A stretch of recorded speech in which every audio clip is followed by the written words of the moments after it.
ഞാൻ പല കല്യാണങ്ങളും ബ്ലെസ് ചെയ്തിട്ടുണ്ട്. പക്ഷെ ഒരു കപ്പിളിനെ തന്നെ 2 പ്രാവശ്യം ബ്ലെസ് ചെയ്യാനുള്ള, ആശീർവദിക്കാനുള്ള ഒരു റെയർ ചാൻസ് എനിക്ക് കിട്ടിയിട്ടുണ്ട്. അതെൻ്റെ ഒരു സുഹൃത്തിൻ്റെയാണ്. 10-15 വർഷം മുമ്പായിരുന്നു എൻ്റെ കല്യാണം നടന്നത്. അവർക്കൊരു കുട്ടിയൊക്കെ ഉണ്ടായിരുന്നു. കുറച്ച് കഴിഞ്ഞപ്പോൾ വീട്ടിൽ പ്രശ്നങ്ങളായി. പിന്നീട് അത് കോടതിയിലേക്ക് കേസ് പോയി. അങ്ങനെ കുറച്ചധികം വർഷം എടുത്ത് ഡിവോഴ്സായി. ആദ്യത്തെ കല്യാണം ഡിവോഴ്സായി.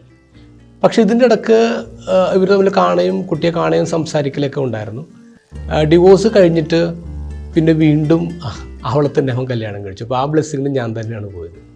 ആദ്യം കല്യാണം കഴിച്ച് ഡിവോഴ്സായി, പിന്നീട് അതേ കുട്ടിയെ തന്നെ അവൻ കല്യാണം കഴിച്ചൊരു സംഭവം. അപ്പോൾ കഴിഞ്ഞ ദിവസം ഞാൻ അവനെ കണ്ടായിരുന്നു. അവനെ കണ്ടപ്പോഴേക്കും അവൻ്റെ മൊബൈലിൽ അവൻ വൈഫിനെ വിളിക്കുകയാണ്. കാരണം ഞാൻ അവൻ്റെ വീട്ടിലോട്ട് പോകാൻ നിൽക്കുകയാണ്. അപ്പോൾ വിളിച്ചു പറയാൻ വേണ്ടി ഫോൺ എടുത്തപ്പോൾ അതിനകത്ത് അവൻ പേര് സേവ് ചെയ്തിരിക്കുന്നത് മാലാഖ എന്നാണ്. മാലാഖ എന്നൊരു പേര്. അപ്പോൾ ഞാൻ അവനോട് ചോദിച്ചു, എടാ ശരിക്കും നീ അറിഞ്ഞുകൊണ്ട് തന്നെ മാലാഖ എന്നിട്ടതാണോ എന്ന് അവനോട് ചോദിച്ചു. അപ്പോൾ അവൻ പറഞ്ഞാൽ ശരിക്കും മാലാഖ എന്ന് ഇട്ടിരിക്കുക, കളിയാക്കാനല്ല, ശരിക്കും മാലാഖ എന്ന് തന്നെ ഇട്ടിരിക്കുന്നത്. അവളെൻ്റെ ജീവിതത്തിൽ മാലാഖയാണ്. ഭയങ്കര ഇൻട്രസ്റ്റിംഗ് ആയിട്ട് തോന്നി. നോവെയർ എന്നൊരു സിനിമ കഴിഞ്ഞ ദിവസം കണ്ടു. അതിലൊരു ഹസ്ബൻഡ് ആൻഡ് വൈഫ് തമ്മിൽ ഭയങ്കര റിലേഷനാണ്, ഭയങ്കര പ്രണയമാണ്. അപ്പോൾ അവരെല്ലാ ദിവസവും പറയുന്നൊരു കാര്യം ഇങ്ങനെയുണ്ട്. ഹസ്ബൻഡ് പറയും I love you more than yesterday എന്ന് പറയുമ്പോൾ ഭാര്യ പറയും ബട്ട് ലെസ് ദാൻ ടുമാറോ.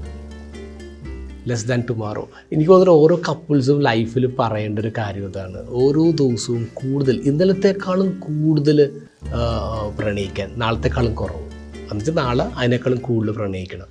അങ്ങനൊരു പ്രണയം ഹസ്ബൻഡ് ആൻഡ് വൈഫ് തമ്മിലുണ്ടാവും.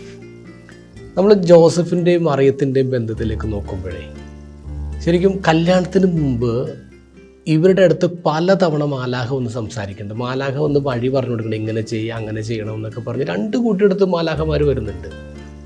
പക്ഷെ കല്യാണം കഴിഞ്ഞിട്ട് പിന്നെ ഒരു മാലാഖ അവരുടെ ലൈഫിലേക്ക് വന്നിട്ടില്ല.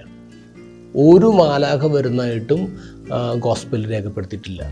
ഈശോ ഗെത്സമനിൽ രക്തമീർത്ത് പ്രാർത്ഥിക്കുന്ന ഒരു മാലാഖ വന്ന് ആശ്വസിപ്പിക്കുന്നൊക്കെ കാണുന്നുണ്ട്. പക്ഷേ ഈ ഹസ്ബൻഡ് ആൻഡ് വൈഫ്, ഈ കപ്പിൾസിൻ്റെ അടുത്ത് പിന്നെ മാലാഖ വന്നായിട്ട് നമ്മൾ കാണുന്നില്ല. കാര്യം എന്താണ്? അവരങ്ങോട്ടും ഇങ്ങോട്ടും മാലാഖമാരായി. വേറൊരു മാലാഖയുടെ ആവശ്യമില്ലെന്നേ. കപ്പിൾസ് എന്താ ചെയ്യണ്ടേ?